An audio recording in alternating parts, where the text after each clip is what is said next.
Hola, ¿qué tal? Excelente día. Vamos a abordar el tema de la cinemática inversa y en este caso para un robot planar que está compuesto por dos eslabones y 2 grados de libertad.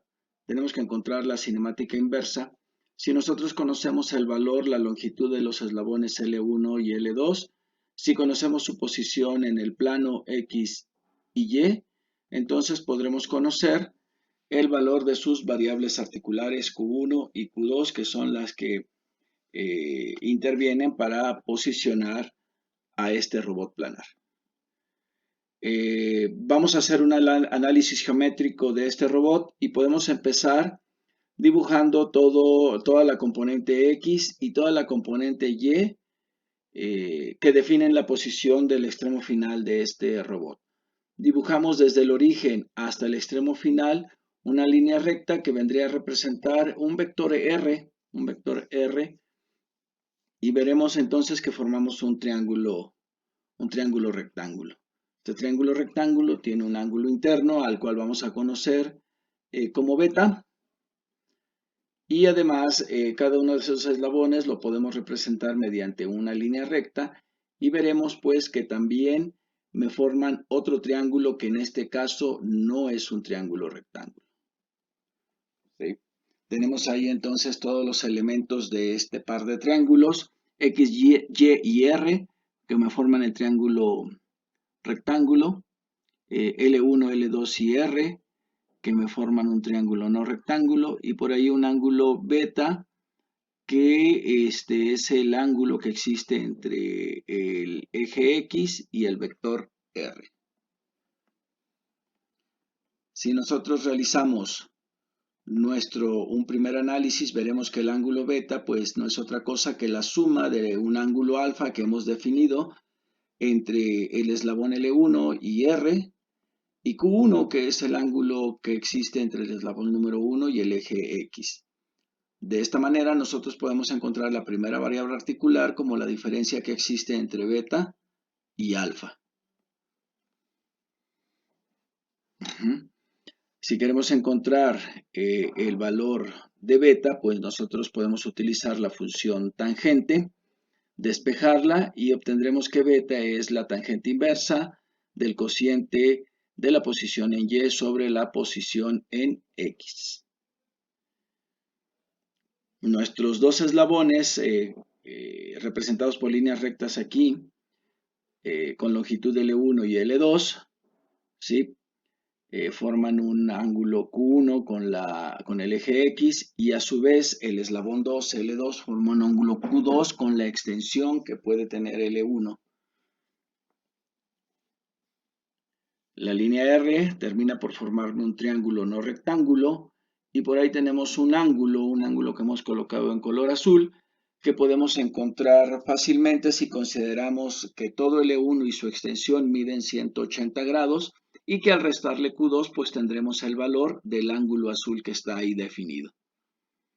Ya habíamos definido el ángulo alfa, y pues entonces tenemos también ya todos los elementos de este triángulo que me pueden servir para obtener las variables articulares de mi robot de 2 grados de libertad.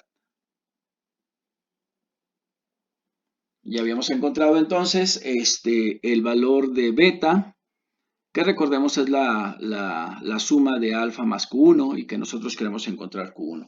Pero además R, que vendría a representar la hipotenusa de un triángulo rectángulo de lados X y Y, pues R es igual a la raíz cuadrada de la suma de los cuadrados de estos dos lados o componentes rectangulares X y Y.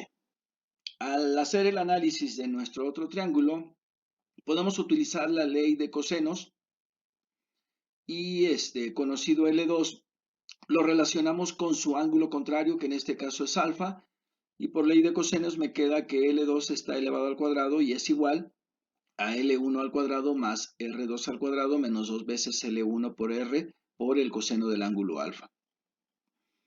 También podemos aplicar la ley de cosenos, donde R es opuesto al ángulo de 180 menos Q2. Por lo tanto, R cuadrada me quedaría como L1 al cuadrado más L2 al cuadrado menos 2 veces L1 por L2 por el coseno de 180 menos Q2, aplicando ley de cosenos. Una vez que tengo este par de fórmulas, pues yo puedo, a partir de la primera que me relaciona al ángulo alfa, pues despejar el ángulo alfa porque conozco todos los elementos, conozco L1, conozco L2, conozco R cuadrada, que está relacionada con X y Y lo que no conozco de aquí, pues es el ángulo alfa. Despejando tengo entonces que alfa es el coseno del cociente que existe entre L1 al cuadrado más R2 al cuadrado menos L2 al cuadrado sobre 2L1 por R. Sabemos que R cuadrada es igual a X cuadrada más Y cuadrada y entonces podemos sustituir los valores de R de la siguiente manera. Aquí por facilidad no se le ha puesto el más menos de X cuadrada más Y cuadrada, pero es importante tener ese más menos porque nos representaría el valor angular para el codo arriba y el codo abajo. Entonces ya tenemos tanto beta como alfa.